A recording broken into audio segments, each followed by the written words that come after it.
I smiled at that, thinking I had finally found something that would make me lose my title and I could go ahead and live a life without people making me feel like an evil man for not helping others.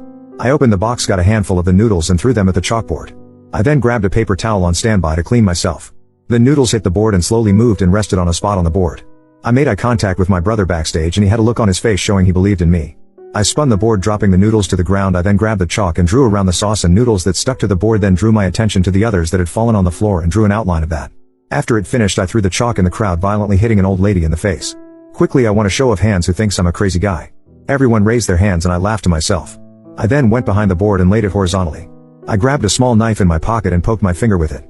The crimson blood fell and hit the chalk, and then as more and more blood hit the chalk, it started glowing. "You have got to be joking," I said out loud as it started to spark an orange glow, and it slowly grew color to the rest of the chalk in orange sparks.